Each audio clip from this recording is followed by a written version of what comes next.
Hi, thank you so much for tuning in today. We have a special guest with us. We've got Father Kevin Schneider all the way from Omaha, Nebraska.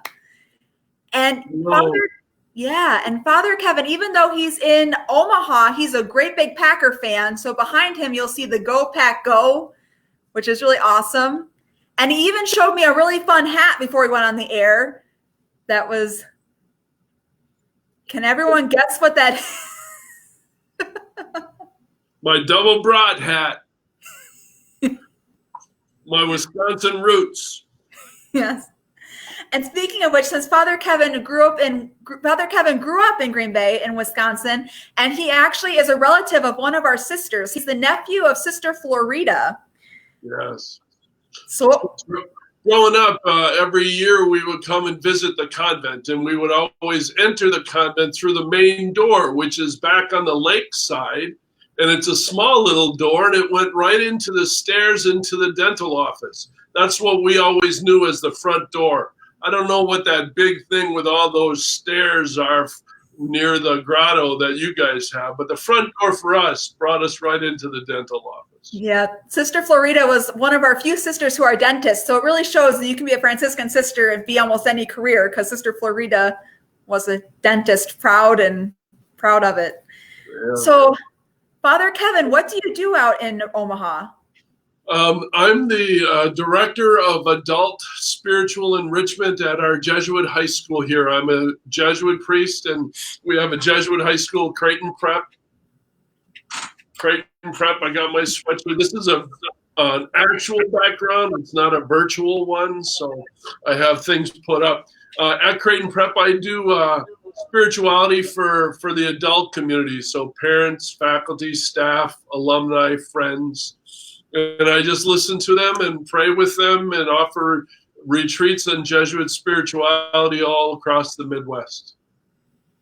Wonderful. And it's really great because, of course, Ignatian spirituality, there's a lot of different aspects of Ignatian spirituality, but today we're going to talk about imagination and using your imagination in prayer. And so the passage we're going to talk about today is the baptism of Jesus, which is from Mark 9 through 11. And it's Mark 1, 9 through 11. And it's interesting because my first thought when Father Kevin suggested this is quite a short Bible passage. How are you going to spend any amount of time on 2 verses? But Father Kevin, can you explain the logic behind that? You bet. St. Ignatius of Loyola, the founder of the Jesuits, has given me and us an opportunity to pray with what we experience and to pray with our imagination, to pray with our reality. About 10 years ago, when I started giving retreats, this was so exciting and enlivening for me that I spent a lot of time over long stories because it was easy. I look forward to being distracted a lot. But more and more lately, the shorter stories are what give me the most food. You know, I give the retreats over to the sisters in the convent in Manitowoc. Almost every summer I'm there for a little bit of time just to share some of the stories and insights that I have, inviting and helping other people to pray. St. Ignatius invites us to use our imaginations, and for some people that's easy and for other people it's hard. But he says, use your senses. Use your senses. So my senses, like what are they? Taste, see, hear, smell, feel. What are the things that I can touch? All of those things for Ignatian spirituality is really beautiful, and it invites me in. So if I look at this passage, it's good to read it once and then imagine, well, what are the things that stand out for me, and read it a second time, and then what grabs your attention, and then read it a third time and say, okay, Lord, where's the invitation? It happened in those days that Jesus came from Nazareth to Galilee and was baptized in the Jordan by John. On coming up out of the water, he saw the heavens being torn open and the Spirit like a dove descending upon him. And a voice came from the heavens, "You are my beloved Son. With you I am well pleased."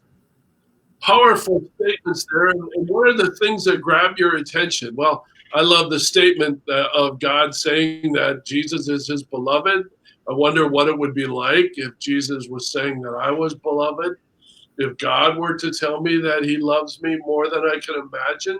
And that, as you know, through our baptism, that is the invitation.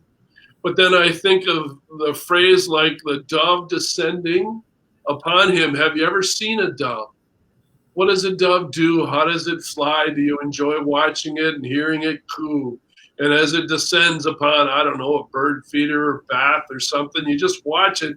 And that's how the dove was descending upon Jesus in the water. And then the most important word for me in this whole thing is the word torn, that the heavens were not just opened like a door or something, but they were torn open. And for me, that says God's desire to be with me is so powerful that he rips open the heavens just so that he could get down there and tell me. Kind of like I rip open a box of chocolates when I get one or something. What's your experience of ripping something open, and why would you do it? Because you want to get in there.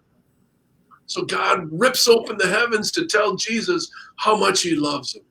And God is ripping open the heavens to tell us how much he loves us too. I could sit with that for hours. Mm-hmm. Easy to do. Easy to do.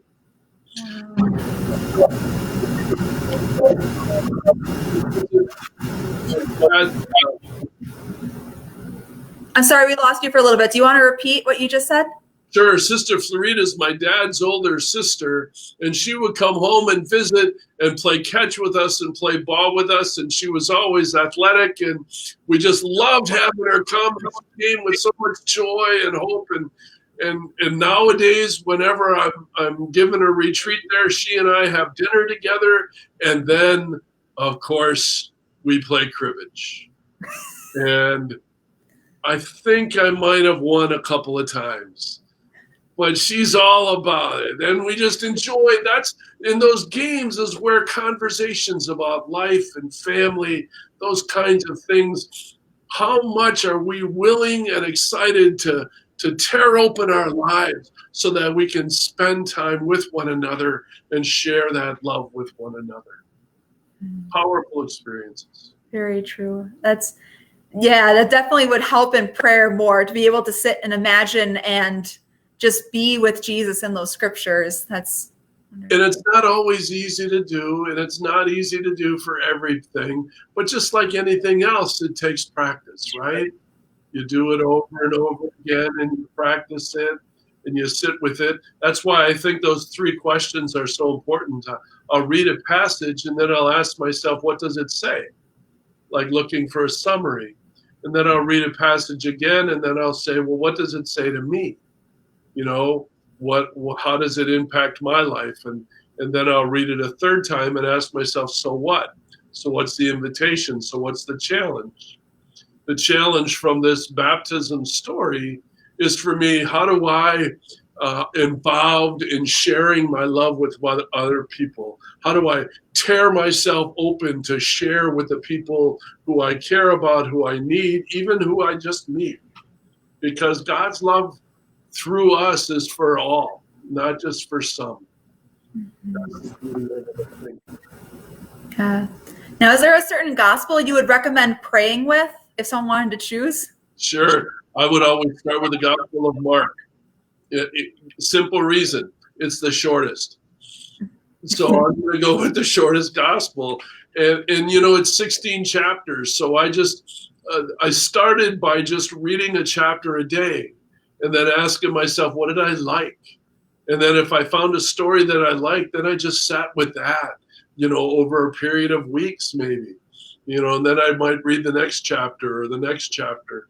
And once I got through it, then I have 3 or 4 stories that I like, and then I can delve deeper into it. It was that process that got me into, the idea of what does it mean to tear something open? Mm-hmm. Yeah, so I like the Gospel of Mark.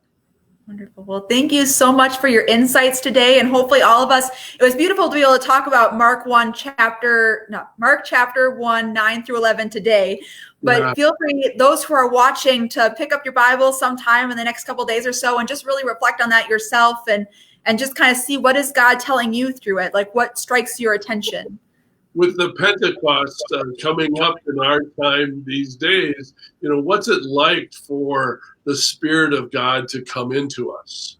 Have you experienced the Spirit? Just sit with the gospel readings for the Pentecost Sunday and feel what's going on, or the first reading or the second reading, just to sit with it. Mm-hmm. Well, thank you so much, Father Kevin, for being with us. This was a wonderful experience to learn from you today. You're welcome. I certainly enjoyed it, and it's a great pleasure for me to be with you. I'm praying with you, sisters, and with all of the people who support and encourage your vocations each day. Okay. And thank you so much, everyone, for watching, and may God's blessings be with all of you. Bye. Bye-bye.